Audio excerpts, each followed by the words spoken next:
Ciru. ¿Cómo va? ¿Todo bien? Bien. Bueno, bienvenida. ¿Estás lista? Sí, sí. Perfecto.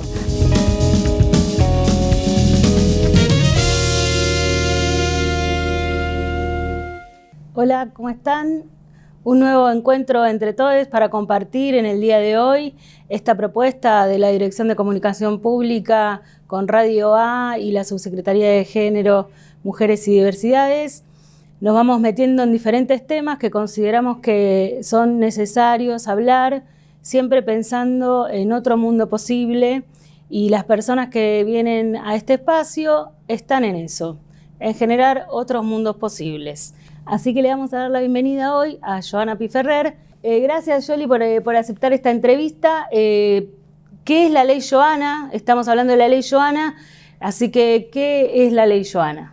Bueno, la Ley Joana en realidad es el proyecto de ley 1313/D21, que se llama Procedimientos Médico-Asistenciales para la atención de mujeres y personas gestantes frente a la muerte perinatal. ¿Sí? Entendiendo a la muerte perinatal por esta que se da dentro del vientre de la persona gestante entre la semana 22 de gestación y hasta una semana después de nacer. Bien. Y esta ley llega, digamos, desde un hecho doloroso, y esa ley llega también desde una lucha colectiva. El lema que siempre tenemos es: hasta que haya ley hay red. Bueno, vamos a empezar por el principio. ¿Cómo es que vos sufriste esta ley de violencia obstétrica, que también es violencia de género? ¿Qué pasó en ese momento? Y después ya vamos a ir contando cómo pudiste transformar todo eso en la lucha colectiva.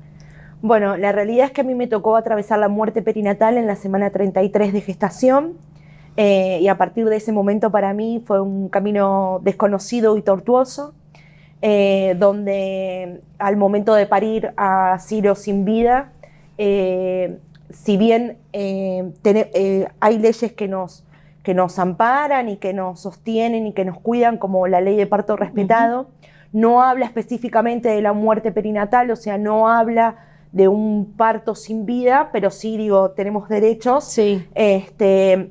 Y la realidad es que yo la conocía y sabía, y fui pidiendo determinadas cuestiones que yo entendía, cuando una pide, ¿no? Determinadas, que se le respeten determinadas situaciones y las maneras en que quiere hacer las cosas, es porque una sabe, ¿no? Y conoce sus límites. Sí. Y la realidad es que la institución nunca me escuchó. Todo el tiempo estaban intentando que yo pariera de manera vaginal, y la realidad es que yo tomé la decisión de parir por cesárea porque sabía que no estaba en condiciones físicas ni emocionales de hacerlo. La respuesta de la institución fue: dejaste de ser una urgencia, recién te vamos a hacer la cesárea el otro día de la mañana, con lo cual, eso implicó que yo estuviera más de 10 horas con Ciro muerto adentro de mi panza. Les pedí que me sacan del área de maternidad, ya que claramente mi situación era una situación totalmente distinta al resto de las familias, claro. Donde se escuchaba el llanto de bebés recién nacidos, donde se escuchaba la alegría de otras familias, que claramente, estaban en todo su derecho, sí, sí. ¿No? de disfrutar ese momento. Yo tuve el privilegio, sinceramente, de tener en ese momento que me estaban acompañando un montón de personas, pero estaba mi amiga que es abogada, que nunca ejerció porque después la vida la llevó por otros lados, pero bueno, sus herramientas y sus conocimientos hizo que se comunicara con el director de la clínica y logró que me realizaran la cesárea 12:30, 1:45 de la madrugada, yo ya sabiendo desde las 2 de la tarde que Ciro estaba muerto dentro de mi panza, donde la noticia te la da un ecografista, donde no tenés ningún tipo de contención. Así que me ingresan a la sala de parto, y también pedí una cesárea sabiendo que mi vida no corría riesgo, ¿no? Por supuesto. Sí. Así que me realizan la cesárea. En ese momento me preguntan si lo quiero ver a Ciro, digo que no, porque otra vez, digo, una conoce sus limitaciones y sabía que no lo iba a poder soportar. Pedí asistencia psicológica en 2 oportunidades, donde han venido 2 profesionales distintos, donde yo pude percibir el silencio, donde pude percibir que no tenían las herramientas para contenerme. Así que al no tener ese acompañamiento dije que no. Me vuelven a llevar a la sala de maternidad, en el contexto que te conté antes, donde el cuerpo claramente sigue su proceso, donde me encontré con mucha leche, 33 semanas de gestación, digo, me faltaban muy poquitas semanas para cumplir el tiempo de gestación, digamos, que corresponde. Así que sin ningún tipo de información, me vendan los pechos, me dan pastillas para parar la lactancia, no me explican la manera en cómo yo tenía que sacarme esa leche.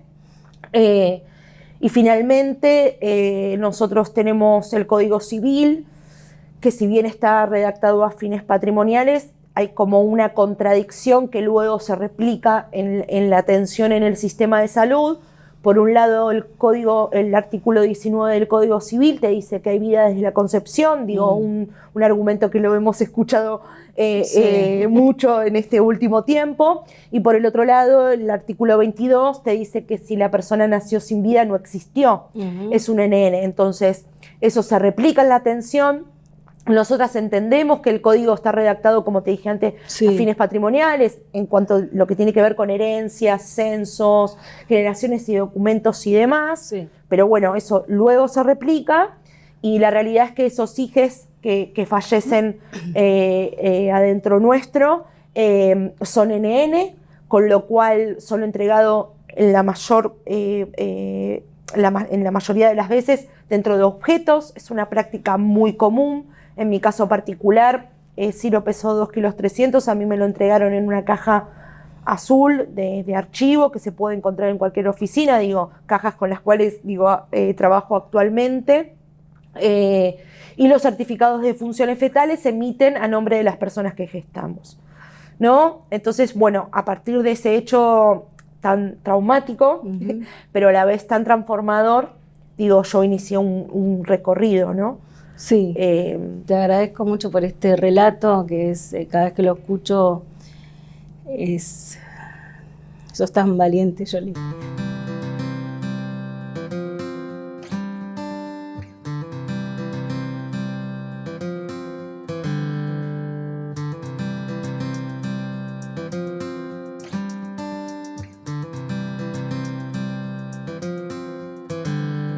El recorrido tiene que ver, digo, tantas veces esto que vos decís, ¿no? Mami, apretate las tetas, bueno, ese tipo de violencia que cada vez que lo decís es como que decís, ¿cómo alguien en un contexto así puede decir eso? Y sin embargo pasa, y sin embargo lo decimos para que no se diga más, ¿no? Sí. Entonces, en base a eso, vos tuviste que atravesar por un duelo, que ese duelo también vos siempre contás que estuvo como un poco... pretendían que lo niegues, que bueno, ya vas a tener otro hijo, bueno, no te preocupes, ya va a pasar, y hasta que diste con compañeras que te fueron acompañando, con una red de contención, y ahí empezó esto de pensar que no estabas sola, y que nosotras queremos recalcar la importancia de la lucha colectiva, y lo importante de que haya una mujer hoy aquí contando a cámara semejante relato, es importantísimo. Así que vamos a continuar contando cuáles fueron estos estadios de la ley, cómo es que un hecho así de traumático se puede convertir en una ley para tener en cuenta a otras personas que le pase lo mismo. Y antes yo quería recalcar una cosa, que antes la ley no se llamaba para mujeres y personas gestantes. Me parece que en la lucha que van teniendo ustedes también están incluyendo y van a la par de los feminismos y de las luchas, ¿no? Antes era la ley Johanna, el protocolo con asistencia médica en salud para la muerte perinatal, y ahora tiene otro tinte, ¿no? Me parece que tiene que ver entonces con comprender que lo que le pasa a una mujer le pasa a todas y también le pasa a las disidencias. Así que desde lo simbólico, desde el nombre de la ley, me parece que es un buen punto a tener en cuenta o para ver desde dónde se enfoca esta lucha, ¿no? Así que bueno, vamos entonces a contar qué es la ley Joana y qué objetivos tiene. Bien, como vos bien decías antes, Piru, digo, es todo un recorrido bastante arduo, que la realidad es que a mí me tocó una parte muy chiquita de este recorrido con un Estado que me acompañó, con organismos que me acompañaron. Yo realicé, esto fue en octubre, el 6 de octubre del 2014, y yo en noviembre del 2014, con un alta sin ningún acompañamiento ni médico ni psicológico, como vos bien decías, digo, donde la respuesta era: sos joven, vas a tener otro, bueno, menos mal que fue ahora, no fue después, bueno, no llegaste a llevártelo a tu casa. Digo, donde yo realizo una denuncia al Ministerio de Justicia y Derechos Humanos de la Nación, donde ellos me citan, tengo una reunión con ellos, mi denuncia pasa a la CONSABIL, luego intervienen un montón de organismos y mesas interdisciplinarias de trabajo. En ese momento, la Secretaría Comunitaria de Salud, Ministerio de Salud de la Nación, el INADI, donde finalmente el Defensor del Pueblo de la Nación dicta una resolución, la primera sobre la violencia obstétrica frente a la muerte perinatal, y la realidad es que digo, también el contexto histórico, digo, ¿no? Los feminismos y esto de poder alzar la voz. De hecho, la primera vez que yo pude salir de mi casa a donde el mundo se vuelve un lugar muy hostil para nosotras, sí, claro, ¿no? Y la realidad es que la primera vez que yo pude salir de mi casa a un evento con muchísima gente fue la primera marcha del 3 de junio, Ni Una Menos, donde fui con mi cartel, sí, que decía que la violencia obstétrica también era violencia de género. Sí. Así que, digo, cuando yo pude hablar y contar qué era lo que me había pasado, me encontré tanto en comentarios públicos como comentarios por privado, un montón de mujeres y personas, mujeres que le habían pasado hacia 30, 40 años atrás, donde las prácticas se repetían sistemáticamente, tanto en el ámbito público como en el privado. Sí. Y fue ahí donde nos dimos cuenta que, donde primero en lo individual yo me di cuenta que no estaba sola, que no estaba loca. Digo, porque es muy común esta sensación de que te estás volviendo loca, porque tu realidad no condice con el exterior, claro, digo, con las respuestas que te da el sistema hegemónico de salud, que te da la sociedad. Así que entendimos que era necesario legislar, que era necesario abordar, y como vos bien decías, la realidad es que este proyecto tiene un recorrido. Esta es la tercera presentación que realizamos, en un contexto donde se nos hizo muy difícil, porque se devino un Ministerio de Salud a una secretaría, porque el Congreso no abrió nunca para tratar ningún proyecto de ley, con un gobierno que en vez de ampliar derechos te los quitaba. Así que la primera presentación fue en el Senado, en el año 2017. En ese momento era el proyecto de ley E370, que se llamaba Protocolo de Atención en la Salud frente a la muerte perinatal. Y sí, efectivamente, en ese momento solo hablábamos de mujeres. Luego Magdalena Sierra, que en ese momento era senadora y fue la persona que nos acompañó, nos abrazó y lo presentó. Hay elecciones intermedias, gana como diputada, y también ahí entendimos que era un proyecto que merecía ser aplicado en todo el territorio argentino. Sí. Así que volvimos a presentar en el año 2019, ya con la incorporación de personas gestantes. Y bueno, pierde estado parlamentario. La realidad es claro, que... porque una ley, si tiene 2 años, claro, y no se promulga o no se sanciona, claro, vuelve para atrás. Ingresa en el 2019, ya en el contexto que te dije. Pandemia, y después... 2020, claro, 2020 nos agarró la pandemia, digo, donde nosotras entendimos perfectamente que era necesario, digo, sí, reconstruir ese sistema de salud que había sido desguazado, y pierde estado parlamentario. Así que finalmente este año, ya sin Magda, porque sí, ella claramente está asumiendo otro rol y otra responsabilidad, es un proyecto de ley que que con las compañeras lo queremos mucho. Sabemos que Magda también en lo colectivo y en lo individual lo quiere mucho, porque se gestó colectivamente, como vos bien decías. A nosotras nos acompañaron profesionales de la salud como Patricia Rosenberg, exdirectora de la maternidad Estela de Carlotto, Ana Estebanel, presidenta de la Asociación Pediatría Argentina, Eliana Muntuori, una psiquiatra que es especialista en fertilidad, donde los duelos, frente a es muy común que se den en este tipo de situaciones. Fernanda Meque, psicóloga perinatal, coordinadora de la red de salud mental perinatal a nivel nacional. Bueno, y claramente un montón de organizaciones hermanas, y finalmente lo volvimos a presentar. El día 9 de abril ingresó al Congreso de la Nación, así que nuevamente iniciamos de nuevo el camino legislativo. Así que estamos visibilizando, trabajando, conteniendo también. Bien. O sea, tiene ya todo un recorrido y ahora lo volvieron a presentar en el marco de la Semana del Parto Respetado. Y quería preguntarte cómo va a seguir ahora el recorrido de la visibilización, porque creo que en ese recorrido de la ley se fueron encontrando que ustedes mismas cumplían un rol de esto que pide la ley, que ahora si querés desglosamos un poco los objetivos con los artículos que tiene, pero iban cumpliendo esa función de contener y de dar respuestas, y formaron una red y pudieron como abrazar a otras personas en el marco de tratar de sacar una ley para eso, ¿no? Sí, fue muy loco eso porque se empezaron a concretar artículos del proyecto de ley sin que aún sea ley. Sí, la red está conformada por la red de salud mental perinatal, que son todas psicólogas y profesionales de la salud formadas para contener y atender de manera adecuada, con Abofem Argentina, que es una red de abogadas feministas, porque en el retiro de los cuerpos, hacer el NN y un montón de otros trámites que se tienen que dar en el medio, a veces no, necesitamos el asesoramiento legal, y son las compañeras de Abofem las que se ocupan de brindar eso.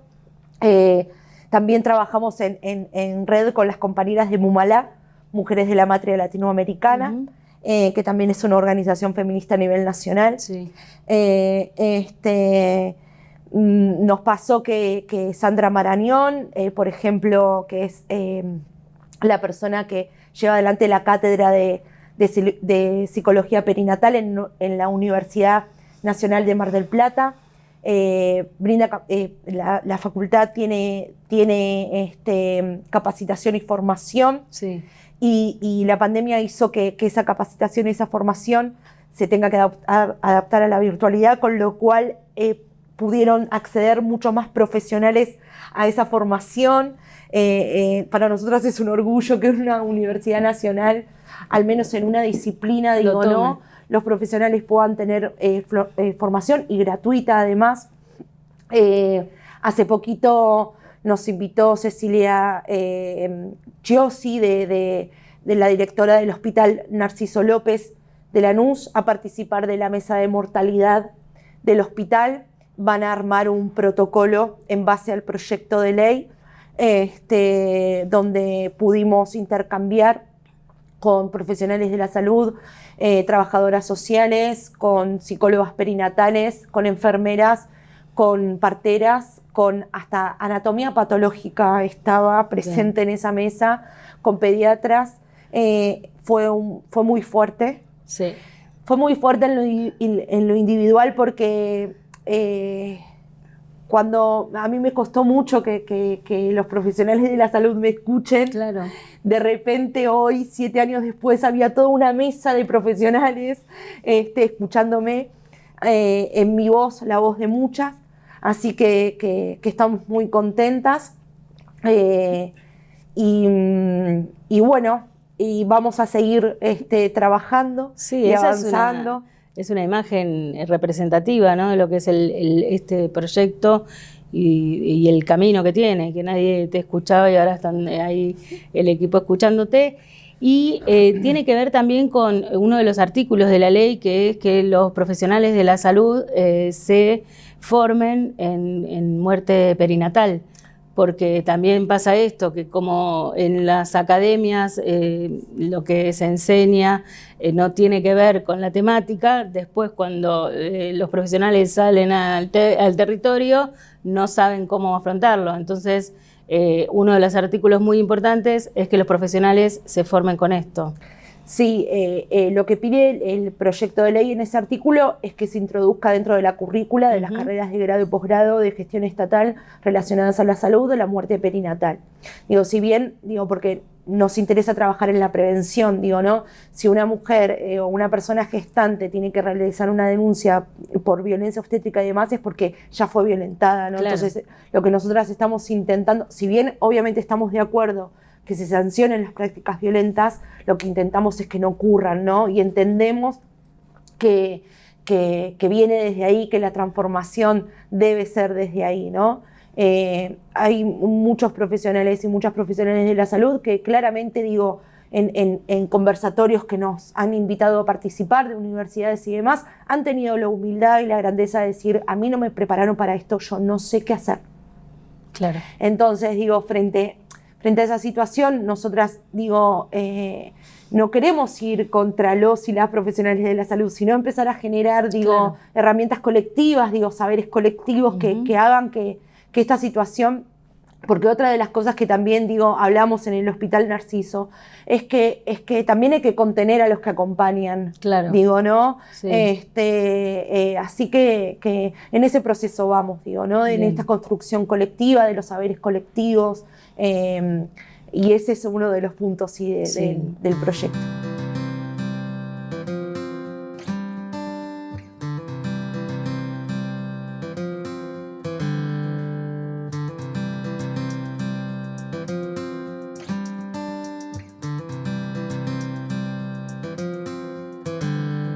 ¿Hay una estadística de muerte perinatal? Uno de los puntos del proyecto es que son las estadísticas. Bien. No tenemos de acá. La realidad es que según la Organización Mundial de la Salud y otros organismos, es una de 4. Y claro, a nivel, mundial, fallece un hijo de CIADE dentro del vientre creo que era cada 16 o 36 segundos. Entonces, pasa. Claro. Pasa. Nosotras lo que pedimos es poder registrar de manera, aunque sea administrativa, para poder tener estadística, para trabajar en las causas, sí, ¿no? Y también poder prevenir, empezar a investigar el por qué pasa, porque la realidad es que en mi caso particular yo pude acceder a todos los controles, y nada indicó durante las 33 semanas que Ciro se iba a morir, sinceramente. Claro. O sea, todos los estudios, ecografías salieron perfectos. También que nosotras tengamos la posibilidad de pedir una autopsia para saber qué fue lo que pasó, y en un futuro, poder planificar si es que tenés el deseo nuevamente de gestar, tengas un antecedente, sepas, claro, por dónde vienes, si se puede prevenir. Y también, otro de los artículos es campañas de promoción y visibilización, ¿no? sobre la muerte perinatal, porque, yo siempre digo, la muerte perinatal no se visibilizó conmigo y con Ciro, antes fue el proceso, ¿no? Y el momento histórico que nosotras pudimos levantar la voz, ¿no? Parimos hijos muertos, y también parimos la voz, ¿no? En esta situación. Porque la realidad es que los mensajes que nosotras recibimos de mujeres que lo han pasado hace 35, 40 años atrás, estas prácticas se repiten. Y nosotras tal vez lo que hicimos fue sacarlo de esa oscuridad, y decir, bueno, también, digo, nosotras atravesamos por un montón de realidades. Bueno, Sí. también parimos hijos deseados muertos, entonces, bueno, ¿qué vamos a hacer con esta realidad que atravesamos? Digo, ¿no? Y bueno, llegó el momento de visibilizarlo y de hablarlo, así que, pese a todo, estamos muy contentos. Y sí, como que no, parir la voz nada más y nada menos, ¿no? En una entrevista. Sí, parir la voz y parir también futuro. Y en este recorrido de la ley, Joana, ¿cuál fue un hecho que vos puedas contarnos más gratificante o más de que caíste en la cuenta de lo que estaban haciendo? Particularmente el Encuentro Nacional de Mujeres y Diversidades del año 2019 fue muy fuerte. Sí. Primero porque generalmente por cuestiones obviamente de tiempos y de trasladarse y demás, generalmente cada vez que nos invitan a algún lugar, hablo de cuando claramente este contexto era otro, no, Sí, no sí. existía la pandemia, digo, íbamos 2 o 3 compañeras como mucho, y la realidad es que el Encuentro Nacional de Mujeres, bueno, no éramos 3 compañeras. No, era todo el tren copado. Era todo el tren con todas las compañeras de las EVAs, así que eso fue muy fuerte, porque ya imagínate que digo, ir con muchas, digo, claramente tu ánimo y tu fuerza es otro, y la realidad es que participamos de 2 comisiones. Ayúdame, Piru, que vos también Sí, estabas. sí. De 2 comisiones, de violencia obstétrica, y la realidad es que la escucha... El espacio que hubo, eso, ¿no? Como en un marco de que en el encuentro es todo así, hay muchas cosas ya pautadas, y caer así como en el grupo y proponer algo y la escucha, como vos decís, cuando se propuso, ¿no? Sí, sí. La cantidad de tiempo que también, digo, nos dieron, y fue muy lindo, fue muy fuerte, fue muy fuerte. Nosotras siempre decimos que pasa ese silencio que no es incómodo, ¿no? Que es ese silencio de abrazo, Empatía. tal vez de empatía, y muchas de ir tomando conciencia por las situaciones, digo, ¿no? que atravesamos. Así que sí, recuerdo ese encuentro como uno de los más potentes y más fuertes. Sí, y ahí quedó también, trascendió el proyecto porque quedó en el documento, digamos, de lo que se habla en el encuentro, está ahí documentado también, así que es un espacio súper valioso. Así que bueno, me encantó el relato y bueno, veremos qué pasa este año en el encuentro y qué pasa con la pandemia. Y en esta lucha colectiva, si yo te digo que hay otro mundo posible, ¿cuál es ese mundo posible que vos te imaginás o que estás construyendo? Bueno, lo imagino con igualdad de derechos, y con un sistema de salud con perspectiva de género y de derechos que nos abrace a todos, todas y todes. Vamos a seguir abrazadas, hermanadas y organizadas hasta que sea ley y hasta que ese mundo posible se haga realidad. Siempre muy agradecida por los espacios. A vos, Piru, en lo personal también, porque participás y nos acompañás y nos abrazás, así que para nosotras es muy importante. Nosotras siempre decimos que la lucha y la construcción es colectiva, así que muchísimas gracias a todas las compañeras que nos abrazan y que nos dan visibilidad, y que te quiero mucho. Bueno, nos vamos despidiendo en el día de hoy, en este encuentro con todes, felices de que puedan conocer la ley Joana, y nos vemos la próxima. Chau.